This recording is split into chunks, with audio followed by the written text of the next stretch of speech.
아멘. 할렐루야. 자, 사도행전 21장 1절부터 6절 정리하겠습니다.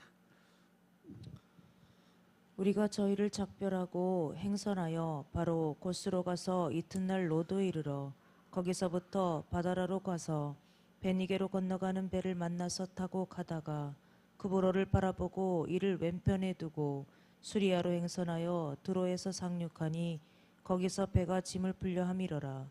제자들을 찾아 거기서 이레를 머물더니 그 제자들이 성령의 감동으로 바울더러 예루살렘에 들어가지 말라 하더라.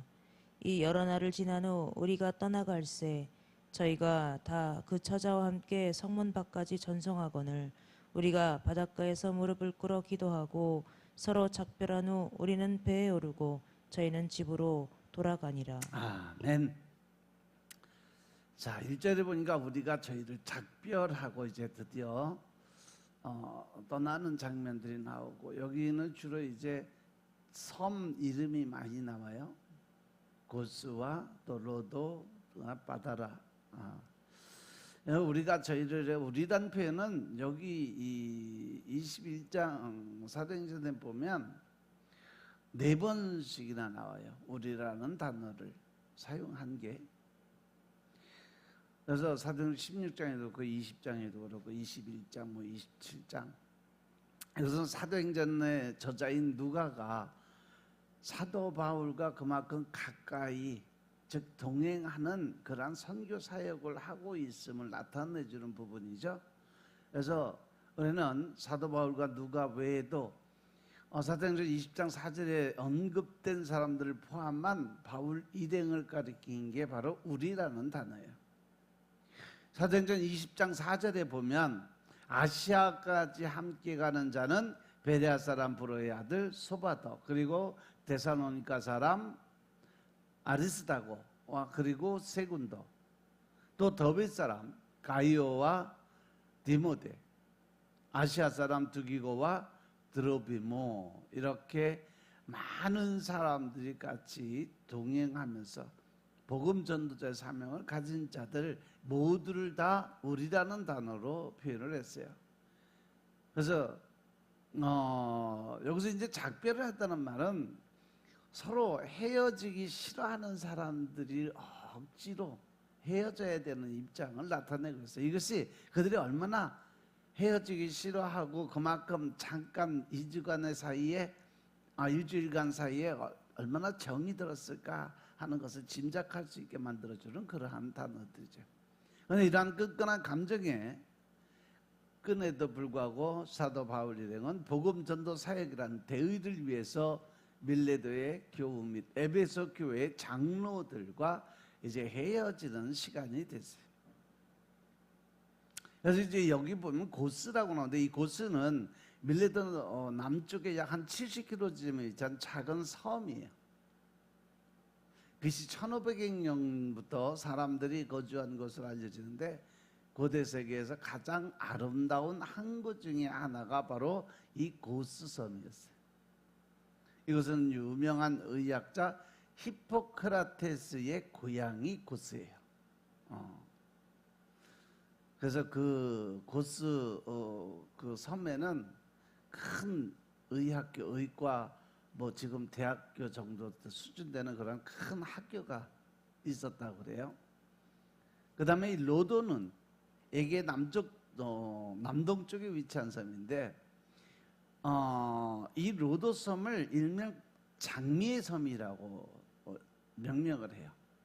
그만큼 산이 많고 장미나무가 풍부해서 5월달 4, 5, 6 요때 가면은 엄청난 장미 군단을 볼 수 있다라고 그래요.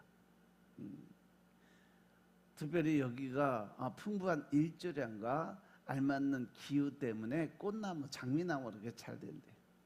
이곳 주민이 도리안이었고, 이것은 호모의 출생지라고 주장된 지역 가운데 하나. 또한 세계 7대 불가사의 중에 하나인 콜로소스. 콜로소스가 뭐예요? 거대한 태양 신상을 지어놓은 곳이 바로 이 로드예요.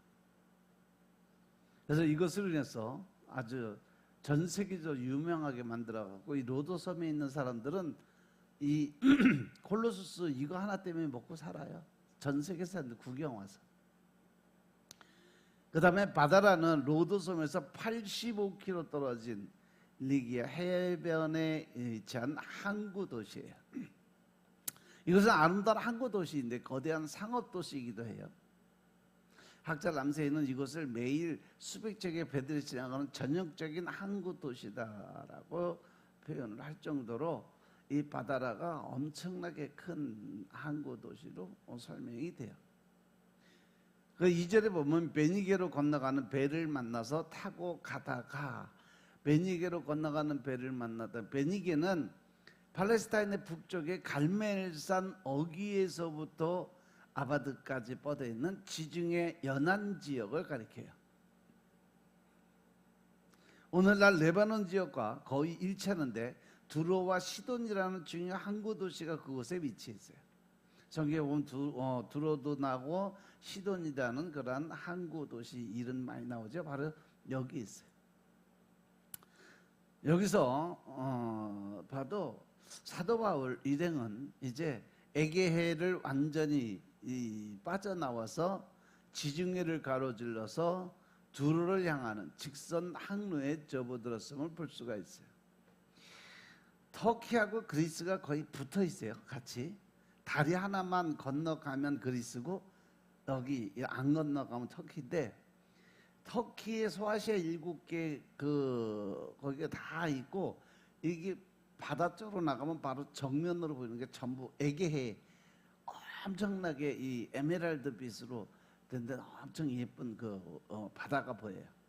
여기가 바로 이 에게해 진주죠. 이들은 바다라에서 두로까지 바로 가는 배로 갈아탔을 것으로 추정이 되는데, 3절에 그부르를 바라보고 이를 왼편에 두고 수리아로 행선하여 두로에서 상륙하니 거기서 배가 짐을 풀려 함이라. 그부르는 바다라와 두로의 중간 지점에 위치한 섬이에요. 사도행전 13장 4절부터 12절 말씀 보시면 사도 바울은 1차 전도 여행을 이곳에서부터 시작을 했다는 표시가 나와요. 그리고 바라보고, 이것은 뭐 문자적으로 구부라가 보이는 곳으로 배를 타고 있는 지나가는 과정이었고, 이 말씀은 뱃사람들의 표현으로 산악에서 이곳에만 나타나는 아주 특징적인 것이 있어요. 사실 바다라에서 두로를 향해 항해하면 구부로의 남단을 지나게 돼요. 따라서 사도 바울 일행은 구부로 서남단을 지나면서 순항을 하고 있었다는 것을 우리가 말씀을 통해서 볼 수가 있어요. 그리고 나서 이제 수리아로 행선하여, 수리아는 일명 아람이라고도 불리우는 것이죠. 베키니아 북쪽의 지중해와 연하고 있는 지역을 가리켜요. 두로는 이 지역의 남단에 위치해 있어요. 이제 행선하여라는 것은 항해하다는 뜻으로 사도 바울의 일행이 탄 배가 그부르에 머무르지 않고 수리아 방향으로 계속 항해해 가면서 자기의 전도 여행지들을 확인하고, 이제 다음에 저기 가야지, 다음엔 저기 가야지, 이런 식으로 서로 이야기를 하고 가는 그 과정이죠. 그래서 두로는 시돈과 함께 유명한 베니게 오랜 항구 도시인데 중요한 상업 도시이기도 해요. 이 두 개의 항구가 팔레스타인 그 본토를 잇는 제방길을 따라 위치를 하고 있어요. 그런데 이것은 상업의 번영과 함께 각종 사치, 향락, 가장 큰 죄가 바로 우상 숭배와 부패, 이 온상이 돼서 늘 선지자들의 책망이 대상이 됐던 곳이 바로 두로예요. 이사야서 보면, 이사야서 23장에 보면 이사야 선지자를 통해서, 또 에스겔서 26장에 보면 에스겔 선지자에게, 그리고 아모스 1장에 9절에 보면 아모스 선지자에게, 또 누가복음에 보면 예수님한테도 야단을 맞은 것이 두로예요. 이것은 순풍항해일 경우 바다라에서 이틀 정도 만에 도착할 수 있는 거리인데, 사도 바울이 타고 온 배는 흑해에서 밀과 같은 곡식을 싣고 와서 이곳에서 여러 상품과 바꾸는 물물 교환하는 그러한 역할을 했던 배예요. 그래서 사도 바울이 타고 왔던 그 배에 짐을 잔뜩 실은 그것을 정착해서 항구에 내려놓고 또 거기서 물건을 받아서 실어야 되니까 물건 내리고 올리는 시간이 일주일 정도 걸렸다 이런 얘기죠. 이제 4절에 보면 제자들을 찾아 거기서 일주일을 그래서 여기서 머물게 되는 거죠. 그 제자들 성령의 감동으로 바울더러 예루살렘에 들어가지 말라 이렇게 얘기를 해요. 이 제자들을 찾아 여기서 찾아다니는 그 제자가 누구요? 바로 두로에 흩어져 있던 그리스도인들을 찾아 나섰다라는 거죠. 이것은 두로에서 이미 기독교 신자가 있었다는 것을 말해주고 있는데 복음이 언제 어떻게 이곳에 두로까지 전파됐는지 그거는 성경에 나와 있는 곳이 없어요. 그래서 이 신학 공동체가 어떻게 형성이 된지는 알 수가 없는데 그냥 추측하건대 앞에 이스테반 집사가 순교할 때 예루살렘에서 흩어진 그 사람들이 그리스도인과 사도 바울과 실라의 2차 전도 여행할 때 전한 말씀을 통해서 복음을 받아들인 자들이 이곳에도 와서 복음을 전하지 않는 여기 와서 또 디아스포라 생활하면서 그 두로 지방까지 와서 사는 사람들이 복음을 증거하지 않았을까 이렇게 사도 바울이 가기 전에 이미 복음이 들어가 있었으니까. 그런데 그 수는 많지는 않아도 사도 바울이 수소문에서 그들을 만나서 복음의 이 권고를 하고 정리를 해주는 과정이죠. 그래서 일주일을 머물렀다는 것은 사도 바울 등이 두로에서 그리스도인을 만나서 한 주간을 보내게 되는데 이것은 오순절 전에 예루살렘에 도착하려고 서두른 사도 바울의 행동에 비교하면 아주 여유스러운 모습을 볼 수가 있죠. 이것은 사도 바울이 탄 배가 해안선을 따라 항구마다 기항하는 배가 아니라 지중해를 가로질러서 가는 배이기 때문에 시간이 단축돼서 두로에서 일주일을 머물러 있어도 별 차이가 없을 정도로 가는 기간이 짧아졌기 때문에 좀 여유 있게 복음을 전하는 그러한 일을 만들었다는 거죠.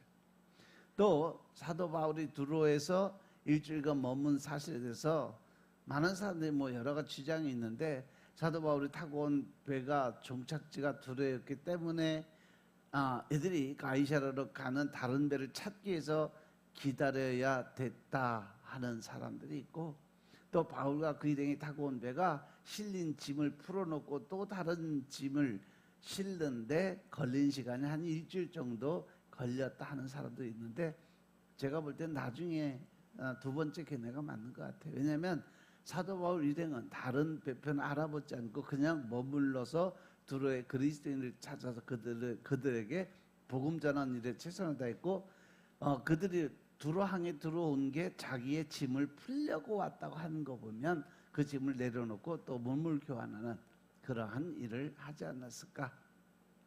그래서 이제 성령의 감동으로 말하더라. 이선 사도 바울은 이와 같은 권고를 가이사랴 빌립의 집에서도 듣게 되죠. 이 뒤에 이제 바로 나오는데 이것은 베드로가 예수님의 순환의 길을 만류한 것과 거의 같은 맥락이에요.